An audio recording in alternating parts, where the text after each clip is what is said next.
All right, so, oh, I wanted to put you guys up here at the top. There you are. Okay, so thanks for joining us. As part of Haven Health Month, I thought that I could maybe talk to people about the best way to design your bedroom to promote better sleep patterns.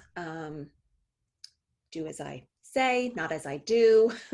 I recognize the irony of taking advice from someone who doesn't sleep very much. But I just think there are some important strategies that we can use when we are considering redesigning our bedrooms to improve the quality of our sleep, which we know is so important. Among these strategies are the ones that we're going to talk about today are light control.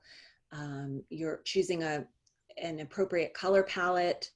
We'll discuss a little bit about materials and the importance of choosing the right materials for your bedroom, the importance of acoustics and acoustical design.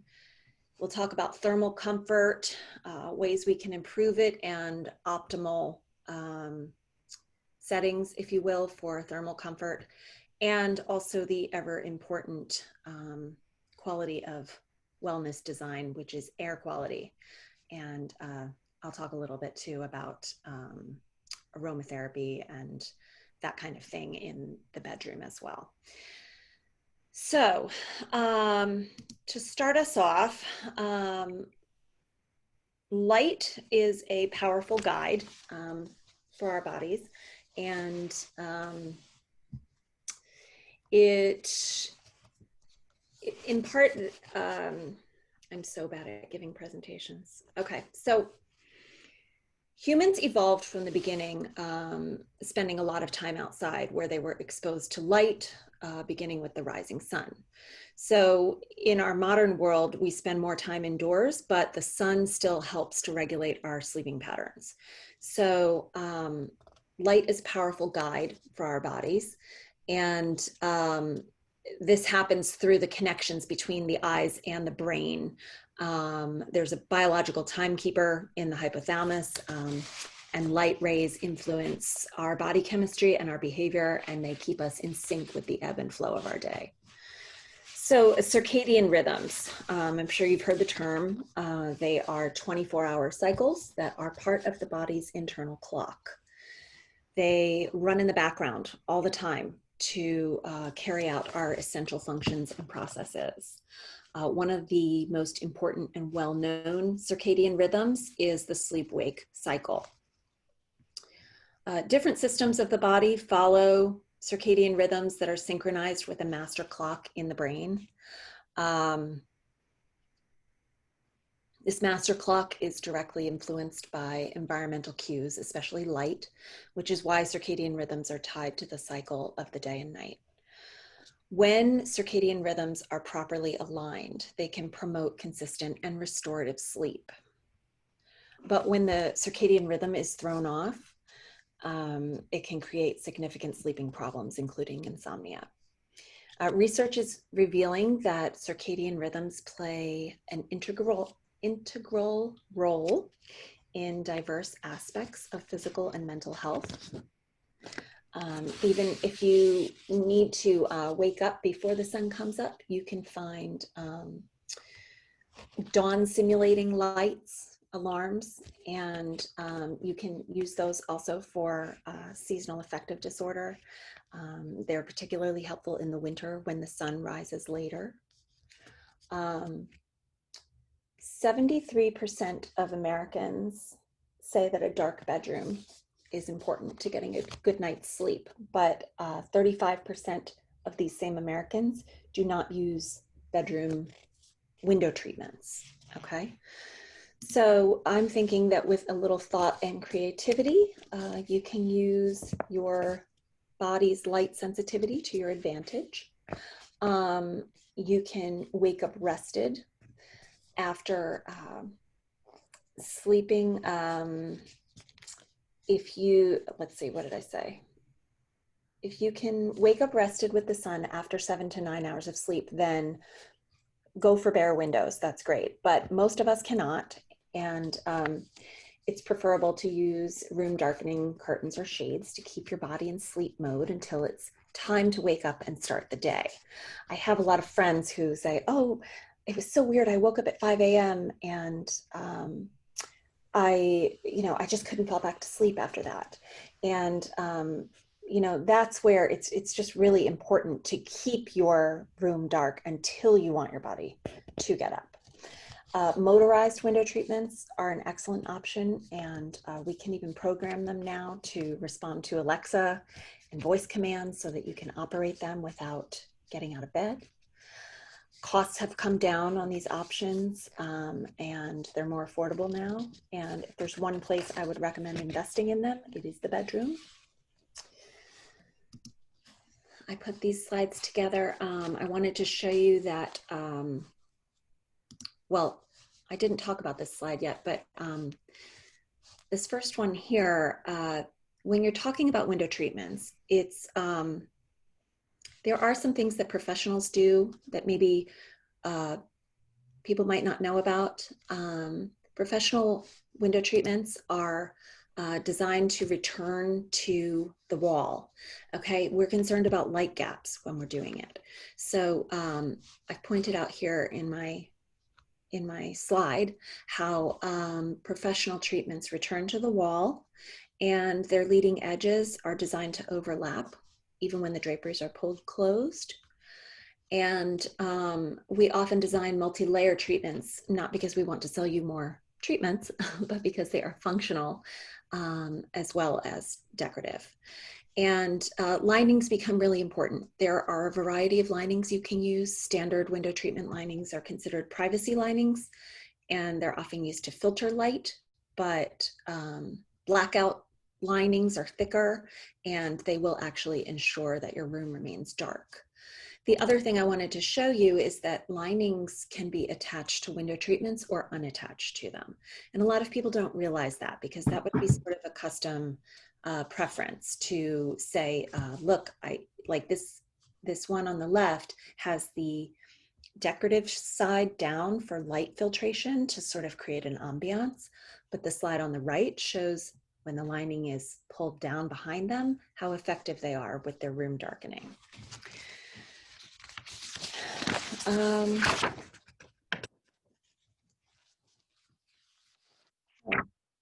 It wasn't making sense before. It's because I forgot my papers are two-sided.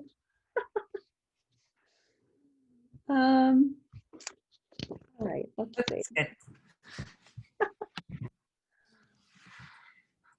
All right, I talked a little bit about motorized treatment.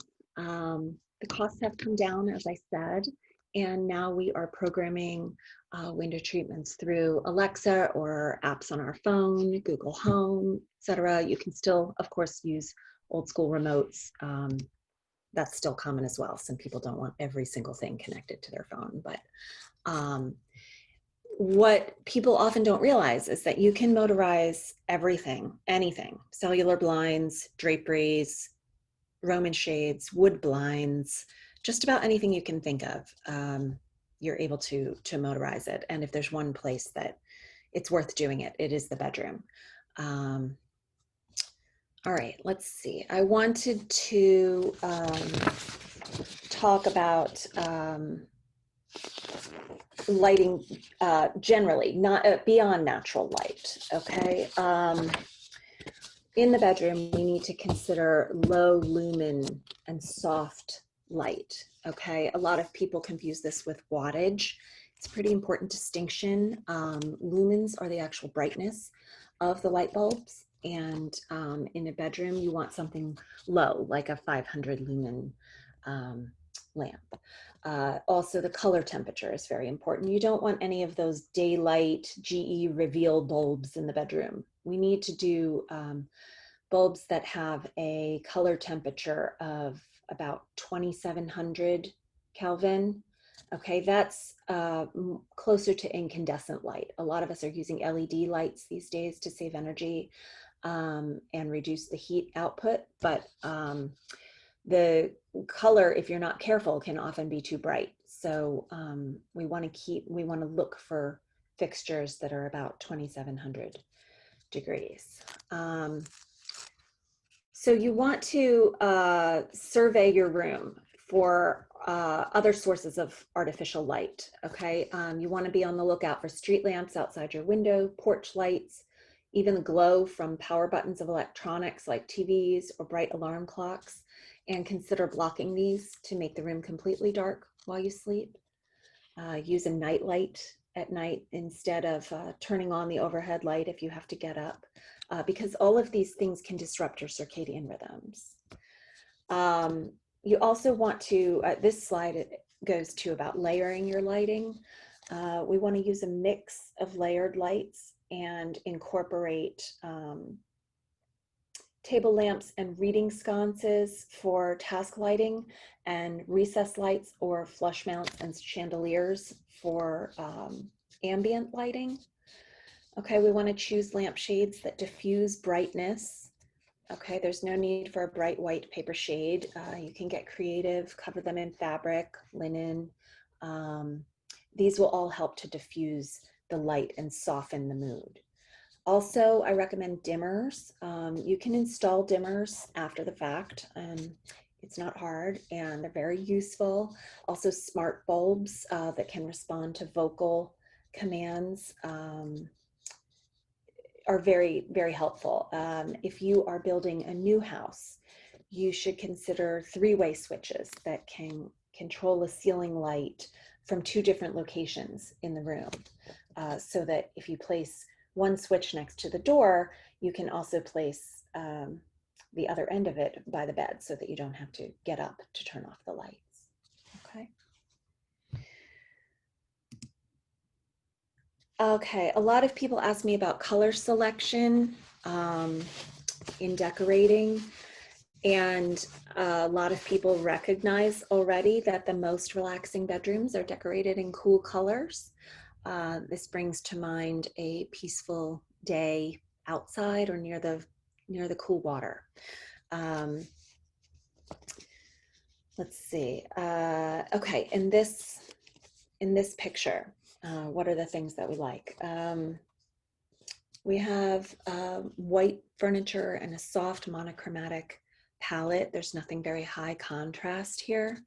And there's nothing bright jarring us and stimulating the activity in our brain. So you don't want to have bright tones in your bedroom, really. You have to remember that your sleep-wake cycle is biologically connected to your brain through neurotransmitting signals. So anything that's going to be, what you might consider a pop of color in the living room is actually going to be quite disruptive to your circadian rhythms. You want to stick with neutrals. You can use dark accents like navy or hunter green or pewter, but and those can kind of create a sort of a cozy, intimate feeling. But mostly I recommend decorating in soft colors and shades of whites, grays, beige, neutrals. Let's see here. I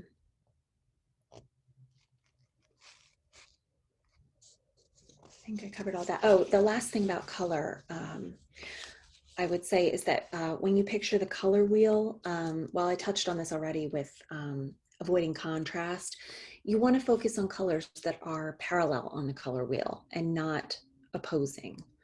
Okay, because even though opposing colors are considered to complement one another, like say green and purple, the bedroom is not an appropriate place for those because they're too high contrast.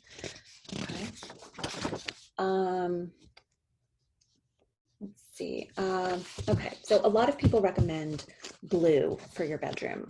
I personally am partial to whites and neutrals, but there have been studies done that being in a blue room can lower your blood pressure, slow down your breathing and your heart rate, and it has the strongest link to feelings of tranquility.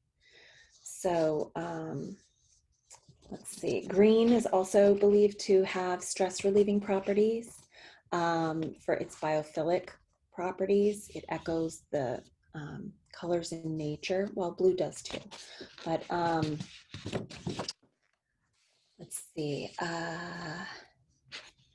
Okay, so what do we do if we have our whole room designed in neutrals? People fear that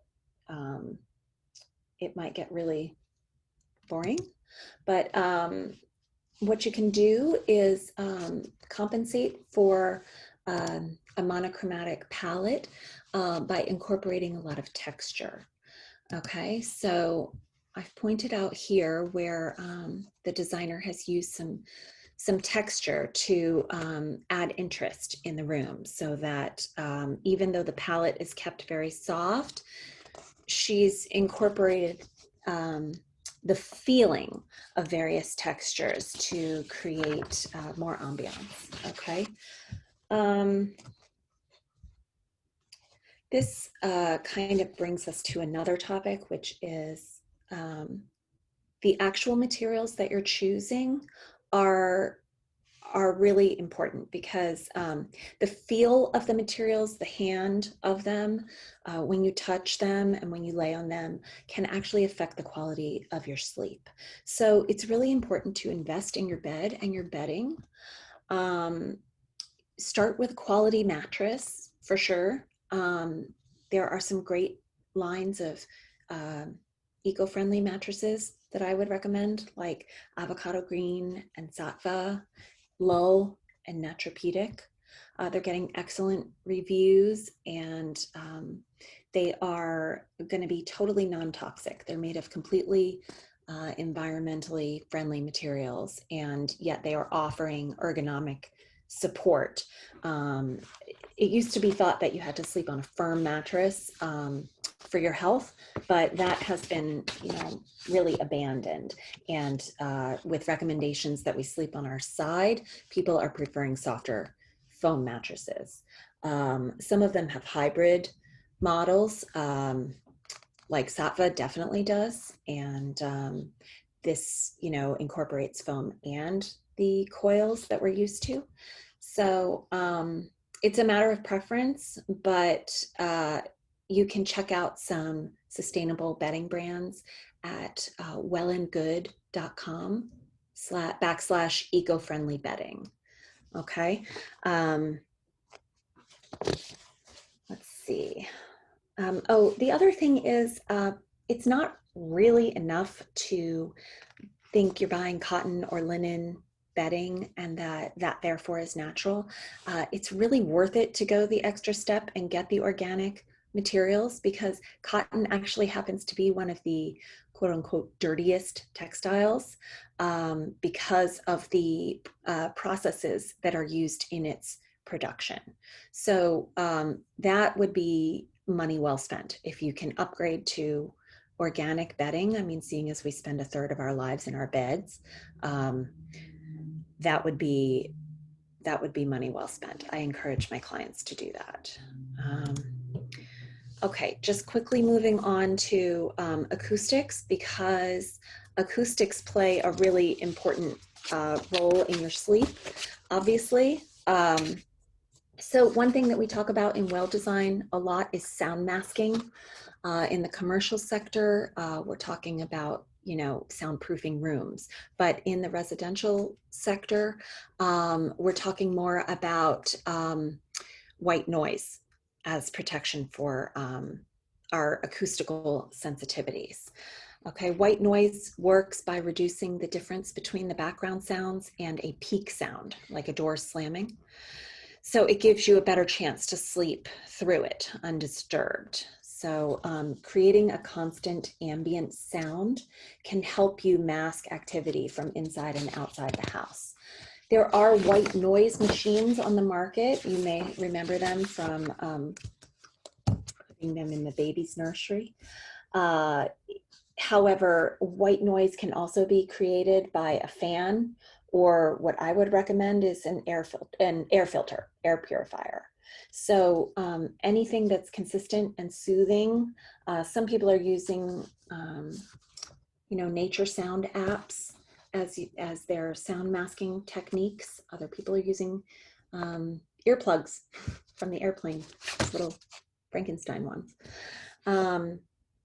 Let's see, especially if you live on a busy street, outside noise is a fact of life. And some people have like vacationed in the country and said, oh, it's too quiet here, I can't sleep.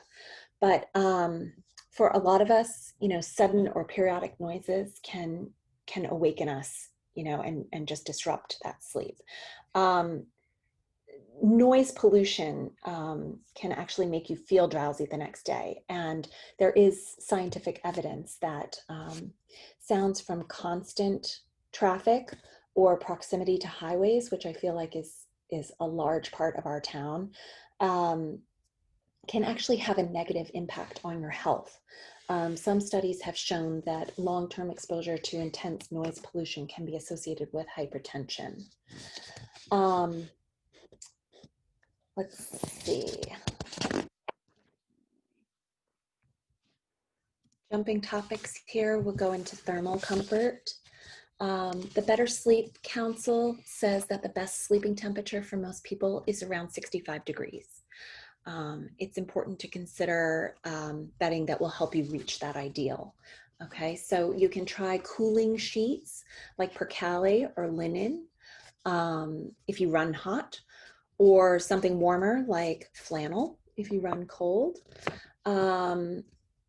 Let's see, thread count, not important. As long as you are over 250 thread count, you're likely to be comfortable. I would say thread count is this really overly marketed thing. It's just much more about the actual textile that you're choosing. I would say spend your money on organic, as I said before. Organic bedding at a lower thread count would be my recommendation for, a budget-friendly purchase. Also, percale is great if you run hot in the night. It's going to stay crisp, and that's what I would really recommend. The sateen gets a little bit hot. So temperature is playing a big role in the quality of our sleep.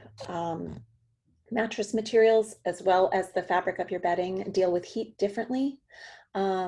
Many people find memory foam comfortable, but sometimes it can trap heat and make it more difficult to sleep in the warmer months. That's why some of these bedding companies that I mentioned before have these hybrid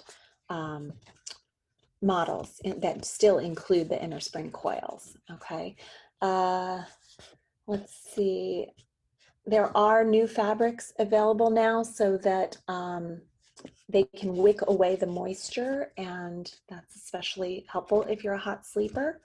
I would just, double check what it's made of. You always want to ask and investigate, what your contents of your fabrics are, just to make sure that, that they're natural, really. Let's see, during the course of a normal day, your body temperature rises and falls slightly. It does change. It doesn't remain a constant 98.6. And this pattern is tied to your sleep cycle. As you become drowsy, your temperature goes down and it reaches its lowest temperature around 5 a.m. And then it climbs slightly as the morning begins.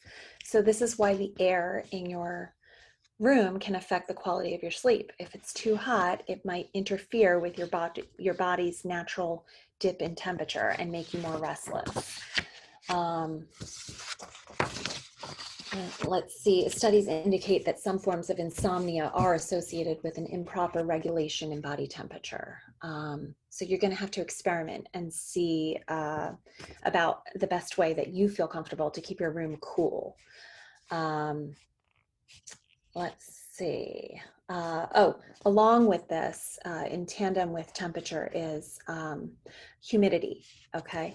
The word humidity often connotes summertime or Florida.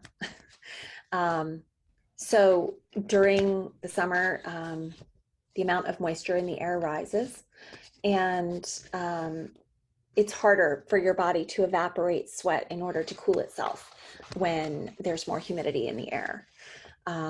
So that's why you might struggle to fall asleep on warm, humid days.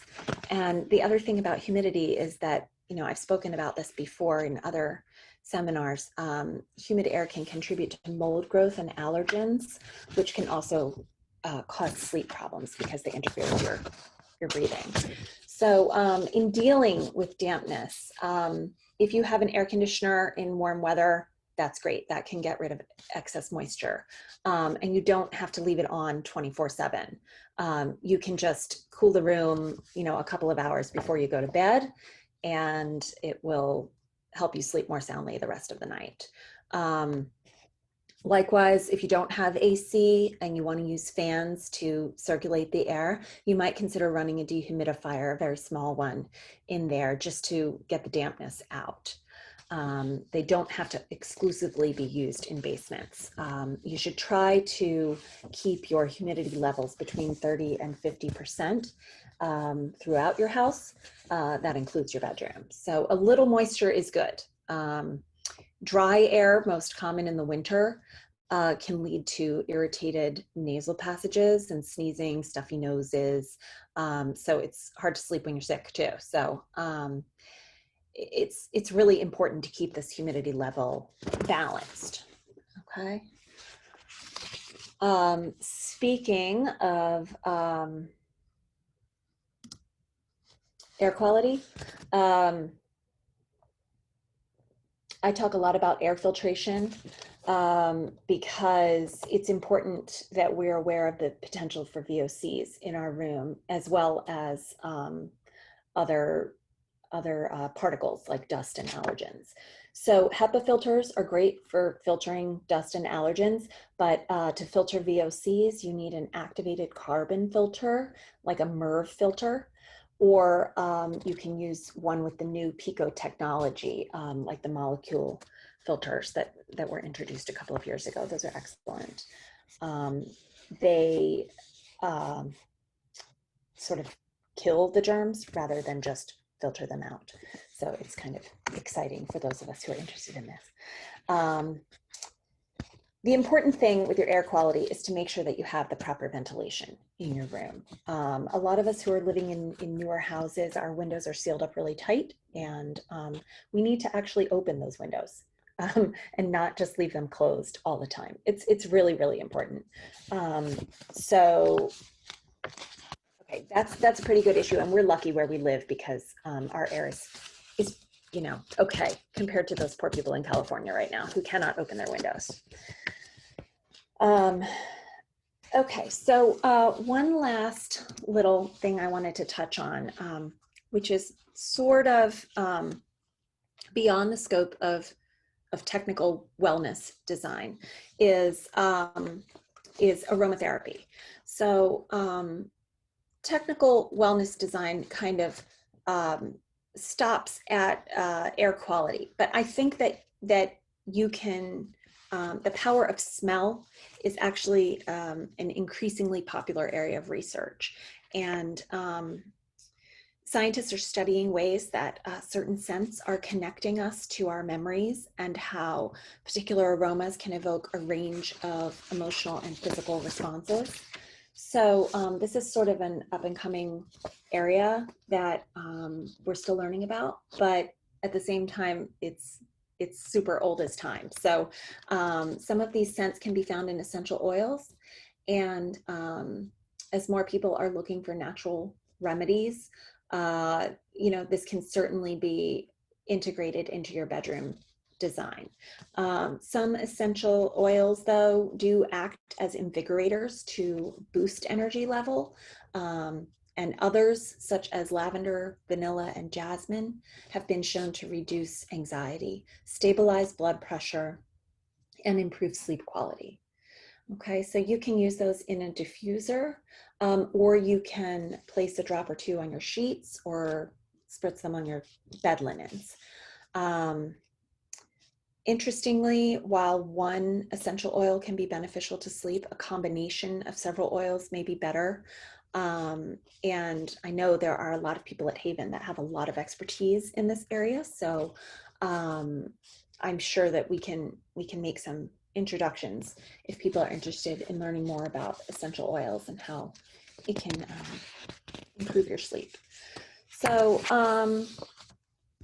I'm more of like a science-based designer. So the best I would say about that is that lavender has been shown to decrease your heart rate and your blood pressure. And also, researchers have monitored the brain waves of subjects at night and found that those who used lavender before bed had a deeper sleep and felt more vigorous in the morning. So that is actually really science-based and nice to know. They're not just putting lavender in baby bath just for kicks. It's actually scientifically proven to increase the percentage of your slow wave sleep in men and women. So actually, there's actually quite a lot of science about this. So it's pretty interesting, the differences between men and women and their responses to these things. I think that's all I had for today. Ergonomics play an important role in furnishing your bedrooms as well, but that sort of goes beyond the scope of sleep patterns. So people should feel free to ask me any questions that they have, and I'm here to help. Thanks.